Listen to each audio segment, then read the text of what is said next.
ती नाचणारी तर तो विवाहित माणूस. घरी बायको, पोरं, कुटुंबीय सगळेच. पण तरीही तो तिच्या प्रेमात पडला आणि तिनंही त्याच्याशी प्रेमसंबंध ठेवले. एखाद्या चित्रपटाच्या कथेलाही लाजवेल अशी कथा बीडच्या गेवराई तालुक्यातील लुखमसला चे उपसरपंचासोबत घडली. लुखमसला साधं गाव, साधा जीवन. पण इथे राहणारा गोविंद जगन्नाथ बर्डे हा माणूस साधा नव्हता. वय फक्त 34, पण धडाडीने काम करणारा. गावाचा माजी उपसरपंच. घरात आई, वडील, बायको. 9वीमध्ये शिकणारी मुलगी, 6वीत शिकणारा मुलगा होता. गावात मान, घरात स्थैर्य, शेती, पैसा सगळं काही होतं. लोकांना तो नेहमीच मदतीला उभा राहणारा हसतमुख माणूस म्हणून माहीत होता. पण त्याच्या हसऱ्या चेहऱ्याआडी अशी सावली वाढत चालली होती जी त्याचं आयुष्य संपवून जाईल हे त्यालाच कळलं नव्हतं. कलागृहात जाण्याचा गोविंद बारगे यांचा मोठा छंद होता. 2024मध्ये ते पारगाव कला केंद्रात गेले. पूजा गायकवाड तिथे रंगमंचावर नाच करून प्रेक्षकांचं मनोरंजन करायची आणि तिथेच या उपसरपंचासोबत पूजाची ओळख झाली होती. आणि त्यातूनच संपूर्ण प्रकरणाला सुरुवात झाली. पूजा गायकवाड, वय फक्त 21-22 वर्ष. गावोगावी नाच कार्यक्रम करून लोकांचं मनोरंजन करणारी ही मुलगी. डोळ्यांना डोळे भिडले आणि मग काय, हा नेहमीच तिथे जायला लागला. तिचं नृत्य पाहून तिच्यावर पैसे उवाळून टाकू लागला. तिलाही वाटलं मुलगा पैसेवाला दिसतोय. आणि मग काय, तिनेही त्याच्यासोबत मैत्री वाढवायला सुरुवात केली. सुरुवातीला ती साधी मैत्री होती, पण नंतर हळूहळू त्यांची जवळीक वाढत गेली. अनैतिक संबंधांपर्यंत ही गोष्ट पोचली. गोविंद तिच्यावर खूप खर्च करू लागला. महागड्या भेटवस्तू, पैसे, जे काही ती मागायची ते त्याने तिला पुरवलं. कारण तो पूर्णपणे तिच्या प्रेमात पडला होता. संसार सोडून तिच्या मागे लागला होता. आणि याच गोष्टींचा तिने फायदा घेतला. काही महिन्यांनी मात्र परिस्थिती बदलली. पूजाचे स्वरूप बदलू लागले. ती आता सरळ सरळ मागण्या करू लागली. लाखांनी पैसे मागू लागली. जे घर गोविंदने स्वतःसाठी बांधलं होतं, ज्या ठिकाणी पूजा जाऊन आली होती, ते आलिशान घरच आता ती तिच्या नावावर करून मागत होती. तिला वाटलं तू सगळं देतोस, ही मागणी सुद्धा पूर्ण करेल. पण यावेळी त्यानं तिची ही मागणी नाकारली. मी तुला दुसरं घर बांधून देतो. या घरात माझी बायको, आई वडील, मुलं घेऊन येणार आहे. मी जर त्यांना आणलं नाही तर संशय येईल सगळ्यांना. भावकीमध्ये लोक नावं ठेवतील, असे तो पूजाला वारंवार समजावून सांगू लागला. पण पूजा त्याचं ऐकायला तयार नव्हती. 15 सप्टेंबरला माझा वाढदिवस आहे, तोपर्यंत हे घर माझ्या नावावर कर. तुझी शेतजमीन 5 एकर तरी माझ्या भावाच्या नावावर करून दे, अशी मागणी ती वारंवार गोविंदाकडे करू लागली. आता मात्र तिचं बोलणं ऐकून गोविंद थबकले. त्यांनी तिला खूप जास्त समजावून सांगण्याचा प्रयत्न केला. अगं, असं कसं शक्य आहे? घर म्हणजे माझ्या आईवडिलांचं, माझ्या कुटुंबाचं. जमीन माझ्या मुलांच्या भविष्यासाठी आहे. पण पूजा काहीच ऐकायला तयार नव्हती.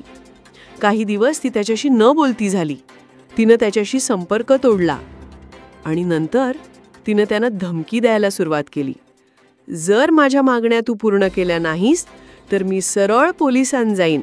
सांगेन की तू माझ्या मर्जीशिवाय माझ्यासोबत शारीरिक संबंध ठेवलेस.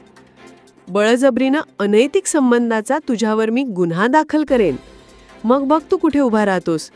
गावात बदनामी, पोलिसांची चौकशी, सगळं काही संपेल. तिचे हे शब्द ऐकून गोविंद हादरले. एका बाजूला प्रतिष्ठा, दुसऱ्या बाजूला आयुष्यभर उभारलेले घरदार, संसार आणि शेतजमीन. आपण चुकीच्या जाळ्यात अडकलो. एका मुलीच्या मागण्या पूर्ण न केल्यामुळं सगळं उद्ध्वस्त होईल. ह्या विचारानं ते आतून घुसमटं होऊ लागले. गावातील मित्रांना त्यांनी या गोष्टी सांगितल्या. ती मला ब्लॅकमेल करते आहे, काय करू आता समजत नाही. मित्रांनी त्याला समजावलं, पोलिसांकडे तक्रार कर, तिच्याशी संबंध सोड. पण गावातील मान असलेल्या गोविंदांना वाटत होतं की पोलिसांत जाणं म्हणजे स्वतःची बदनामी करून घेणं. काही दिवस असेच गेले. पूजा सतत फोन मेसेज करून दबाव आणत होती.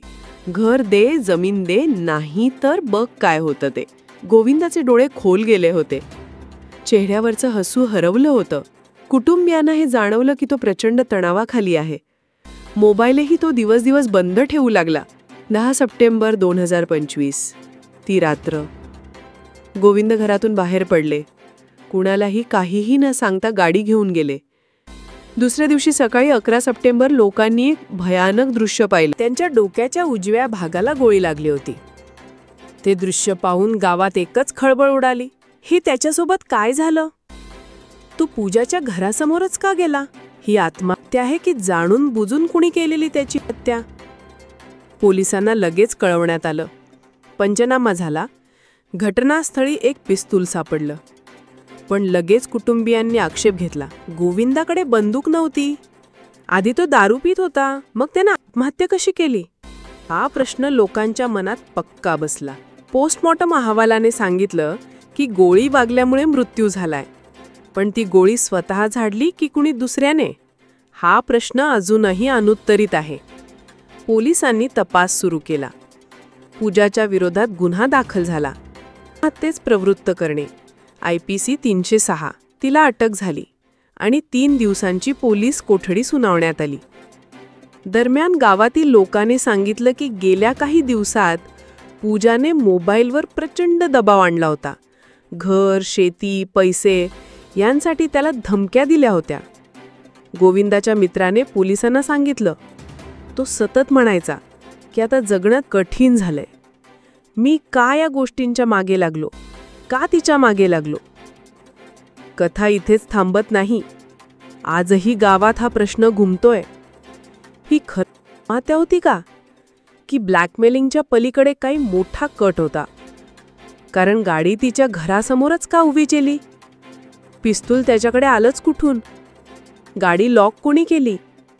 गाडीतील पेट्रोल कसं संपलं? हत्याच करायची होती तर तो घरी देखील करू शकत होता. तुम्हाला काय वाटतं ते कॉमेंटमध्ये नक्की सांगा. गोविंद बारगे यांचं आयुष्य एका चुकलेल्या नात्याने आणि चुकीच्या विश्वासाने उद्ध्वस्त झालं. ही कथा शिकवते की चुकीच्या व्यक्तीवर विश्वास ठेवला तर आयुष्यभराची उभारणी एका क्षणात कोसळू शकते. ब्लॅकमेलिंगला घाबरून न जाता योग्य मार्ग म्हणजे कायदेशीर पाऊल उचलणं. मानसिक तणाव, दबाव आल्यावर मोकळं होऊन जवळच्या लोकांना सांगणं खूप जास्त गरजेचं आहे. आज उपसरपंच गोविंद नाहीत, पण त्यांची कथा सगळ्यांना सावध करते.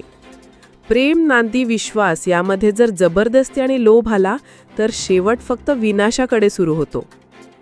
हसता खेळता संसार सोडून परत स्त्रीच्या नादी लागून म्हणजेच विनाश होऊन जो काही पैसा त्या पूजावर खर्च करत होता तोच पैसा आपल्या संसारावर, बायकोवर खर्च केला असता तर सोन्यासारखा संसार बायकोने अजून जास्त फुलवला असता.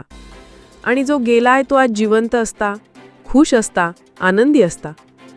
मित्रांनो, तुम्हाला काय वाटतंय? गोविंद बारगेबरोबर काय झालं असेल? कॉमेंट करून नक्की सांगा.